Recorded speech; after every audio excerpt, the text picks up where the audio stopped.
ఆయన మాట్లాడుతుండే కేటీఆర్ కొద్దిమంది విన్నామని. ఏం పనే మంది సంసారాలలో ఏలు పెట్టి చూసే పని మీకు? ఎవడన్నా సిగ్గునోడు అట్లా మాట్లాడతాడా? ఇంటే విన్నాం కొంతమంది ఫోన్లు, ఇంటే ఏమవుతుందంట? ఎవడన్నా గిట్లా బర్తగించి ఎవడన్నా మాట్లాడతాడా? ఇంటే ఏమవుతుంది? గదే అవుతుంది. చెర్లపల్లిలో చిప్పకూడి తినాల్సి వస్తుంది. ఇప్పుడు వాళ్ళు చెప్పినట్టు ఇన్న అధికారులు ఈరోజు ఊసలు లెక్క పెడుతున్నారు.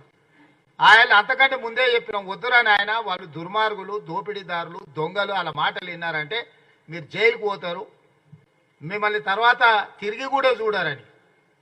ఇవాళ కేసులలో ఇరుక్కున్న వాళ్ళని అయ్యో పాపం అని కూడా అంటలేరు వాళ్ళు. చేసినాం ఇట్లనే చేస్తాం. ఎవడు మాట్లాడతాడు? ఊర్లలో ఆవారగాడు మాట్లాడు, తాగుపోతాడు మాట్లాడతా గట్లనే చేస్తాం, మేము బజార్లో బట్టలు ఇప్పుకొని తిరుగుతాం. అయితే ఏందని ఊర్లలో అన్నారు? ఎవడంటాడు? తాగుపోతాడు తిరిగిపోతాడు అంటాడు. గట్ల మేము గిట్లనే ఉంటాం. ఊర్లో ఎవరైనా పెద్ద మనిషి పిలిచారా ఇది మంచిది కాదురా నాయన, పద్ధతి మార్చుకో